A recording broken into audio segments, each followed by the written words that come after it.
嘿，大家伙早喽！6月12号星期一，又是新的一周啊。站在新斋桥区，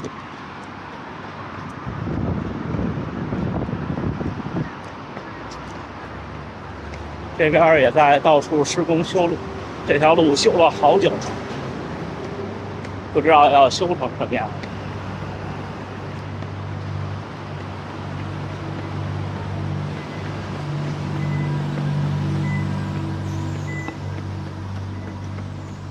今天是第4个训练日，咱们按照惯例回复评论，准备了小条，但是今天还是在下雨，不大，但愿这个小条还能看清。就你们看这个 LV 门口，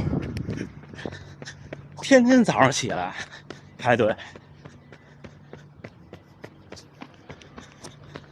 一看就是等了一宿，老是这几个人。那为什么呀？他天天都卖限量品吗？不知道啊，真的不知道。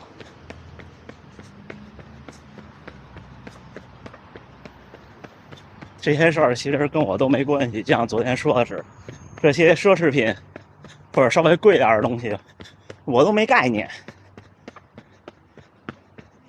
毫无兴趣，是不是？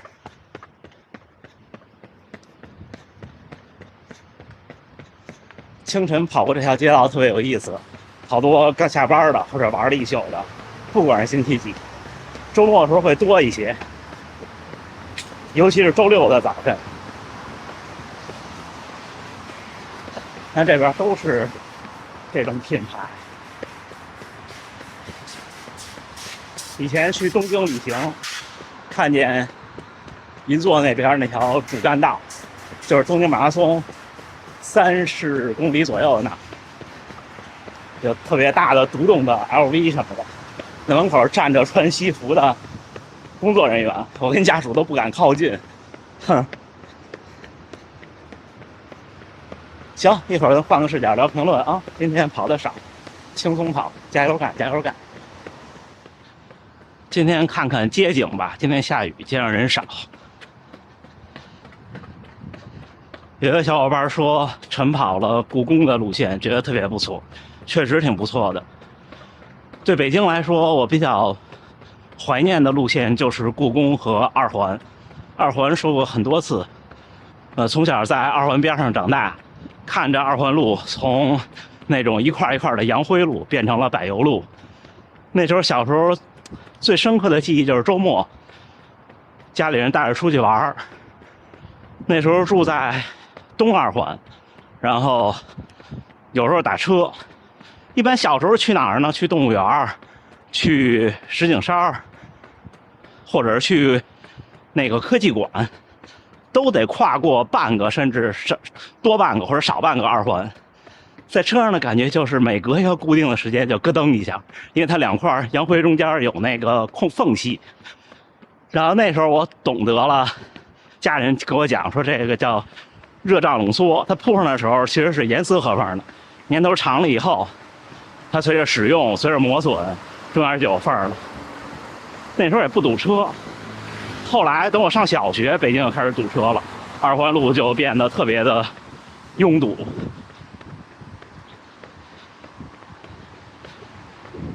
故宫这条线路真的是很怀念，很怀念的。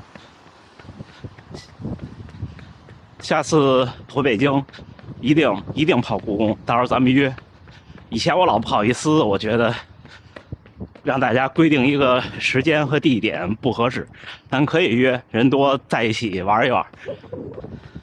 很多那时候在故宫偶遇的小伙伴们，然后买 Stride， 然后怎么用什么 APP， 跟心率带怎么搭配，这我解释过很多次，跟大家再聊一下。就说苹果的，因为这位小伙伴问的就是苹果的。苹果手表只要你连接了心率设备，蓝牙的心率设备，这个手表所有的心率来源就都是它了，它就会自动的关掉光电心率的来源，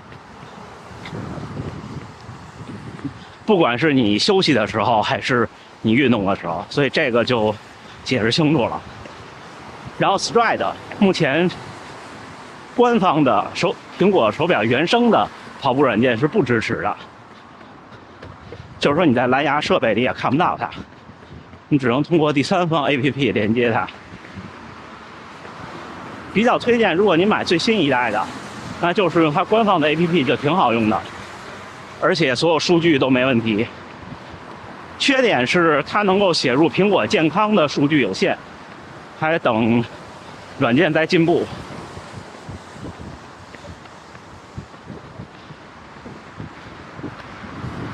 下雨的时候鞋里进水，那不爱进水没办法呀，那湿得透透的，不光进水还进泥沙，这非常不舒适的。就不用什么事儿都往跑姿那儿想，跑姿这事儿我说过很多次了，跑姿是训练的结果，不是一个模仿的过程。包括也有小伙伴问说，怎么跑步频都是150，跑多快都是。这个我之前也分享过，其实我没有这方面的亲身经历，但是我观察大家跑步和路上的人跑步，多半人就是在跳着跑，或者是那种就是腿主动弯的太多。什么意思呢？就是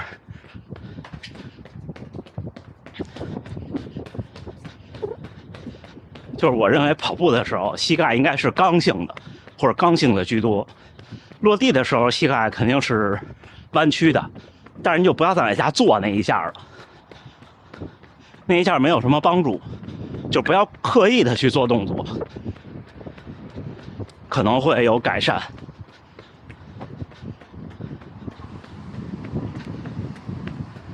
跑完以后吃不下饭怎么办？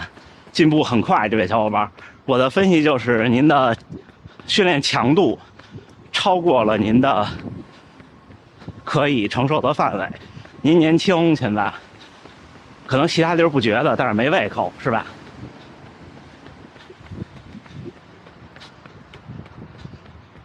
当然了，也不一定全是，也跟每个人的习惯有关系。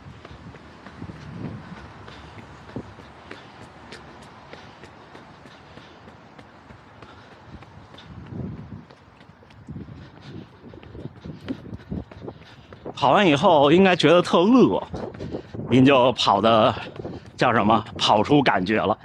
一开始可能都会觉得跑完以后没劲儿、没胃口、吃不下、喝不下，甚至还吐，对吧？跑多了习惯了，跑的时候就想着回家吃什么。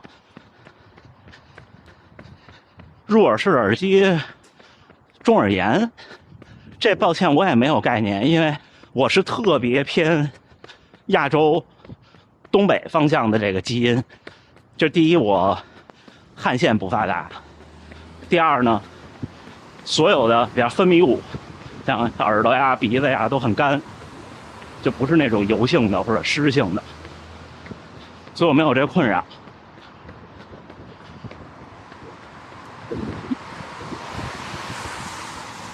但是如果您有这个问题的话，我觉得降低使用时长吧。我现在也是，我白天不戴耳机，除了开会的时候，就训练这一会儿。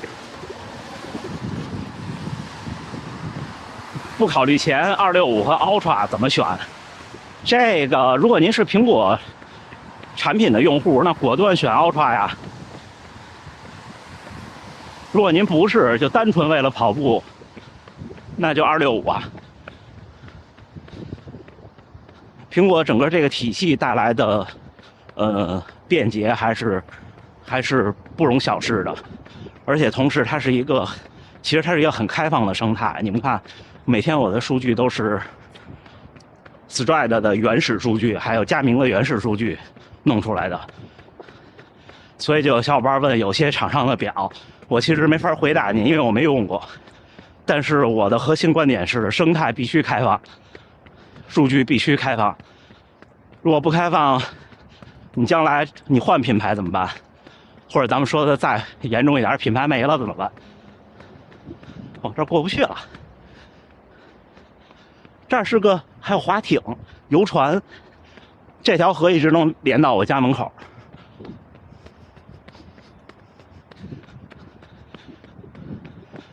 就是用什么设备记录，其实大家都从硬件上啊，说实话，不会差那么多，关键看您个人的选择吧。跑了3组5公里，觉得特顶，真的顶了。我就跑过2次3组5公里。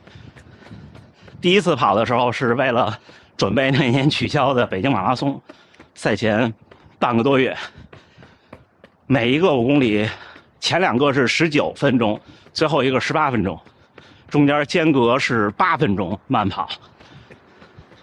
那跑完晚上都睡不着觉，激动一整天。